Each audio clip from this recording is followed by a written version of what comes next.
നമസ്കാരം. 2018 മുതൽ തുടങ്ങിയ പ്രളയ ദുരിതങ്ങൾ കേരളം ഒരിക്കലും മറക്കില്ല. പ്രത്യേകിച്ച് 2019 കവളപ്പാറയും പൂത്തുമലയും ഒന്നും അവസാനിപ്പിച്ചിട്ടില്ല എന്ന് പിന്നെയും പറഞ്ഞുകൊണ്ട് പ്രകൃതി കവളപ്പാറയിലൂടെ പൂത്തുമലയിലെത്തി.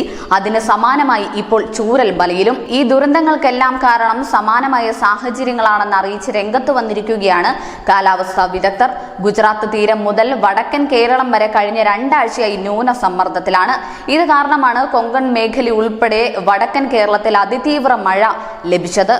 കോഴിക്കോട്, വയനാട്, കണ്ണൂർ, കാസർഗോഡ് ജില്ലകളിൽ ലഭിക്കേണ്ട ശരാശരി മഴയേക്കാൾ 50% മുതൽ 70% വരെ മഴയാണ് കഴിഞ്ഞ ആഴ്ച അധികമായി ലഭിച്ചത്. ഇന്നലെ രാത്രി മാത്രം 24 സെന്റിമീറ്റർ മുകളിൽ അധിക മഴ ലഭിച്ചു. 2019 ഉരുൾപൊട്ടലുണ്ടായ കവളപ്പാറയിലും പൂത്തുമലയ്ക്കും 3 കിലോമീറ്റർ ചുറ്റളവിലാണ് മുണ്ടക്കയും ചൂരൽമലയും സ്ഥിതി ചെയ്യുന്നത്. ഈ മേഖലയിൽ കനത്ത മഴ കൂടി പെയ്തതോടെയാണ് ഉരുൾപൊട്ടൽ ഉണ്ടായത്. മിനി ക്ലൗഡ് ബേസ്റ്റിന് സമാനമായ സാഹചര്യമാണ് ഇപ്പോൾ വടക്കൻ കേരളത്തിലുള്ളത്. 2 മുതൽ 3 മണിക്കൂറിനുള്ളിൽ 15 മുതൽ 20 സെന്റിമീറ്റർ വരെ മഴ കിട്ടുന്നതാണ് മിനി ക്ലൗഡ് ബേസ്റ്റ് എന്ന് പറയുന്നത്. ഇതിന് സമാനമായ സാഹചര്യമാണ് ഇപ്പോൾ വടക്കൻ കേരളത്തിൽ നിലനിൽക്കുന്നത്. News desk, news India Malayalam.